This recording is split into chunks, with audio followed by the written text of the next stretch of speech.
డ్రోన్ల వాడకం పోలీసు శాఖకు ఎంతో ఉపయోగకరమని ఎస్పీ హర్షవర్ధన్ రాజు తెలియజేశారు. తిరుపతి పోలీసు పరేడ్ గ్రౌండ్లో కొత్తగా కొనుగోలు చేసిన 5 డ్రోన్లను ఆయన పరిశీలించారు.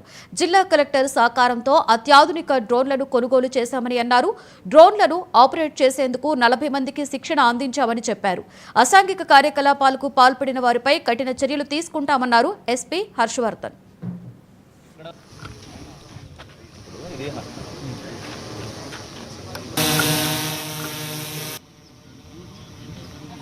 దాంట్లో ఒక డ్రోన్ బాగా అధునాతనమైన డ్రోన్ మ్యాట్రిక్స్ డీజే మ్యాట్రిక్స్ 40, మిగతా 4 కూడా మ్యాట్రిక్స్ 3S అని డ్రోన్స్ ఈరోజు చేశాము.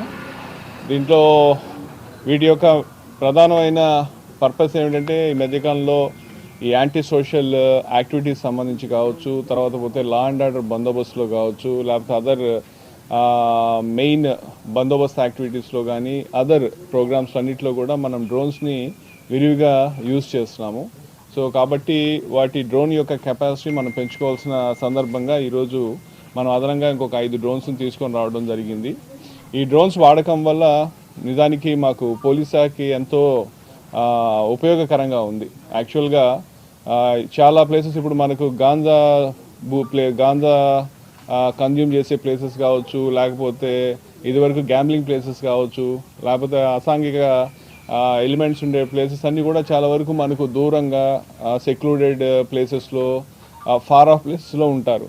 సో అలాంటి చోటికి మా మెన్ పర్సనల్ పోవాలన్నా కానీ ఎంతో శ్రమతో కూడుకున్న విషయం. ఒక చోటకి పోవాలంటే 1 కిలోమీటర్ నడుచుకొని లోపల పోవాల్సిన పరిస్థితి.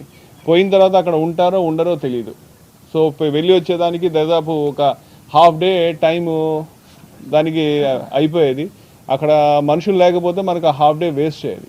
ఇప్పుడు ఈ డ్రోన్స్ ఉండటం వల్ల జస్ట్ ఒక 5 మినిట్స్లో వెళ్ళి మనము సర్వేలెన్స్ ఒకసారి చూసుకుంటే మనుషులు ఉంటే ఇమీడియట్గా వెళ్ళి మనం ఆపరేట్ చేయొచ్చు, లేకపోతే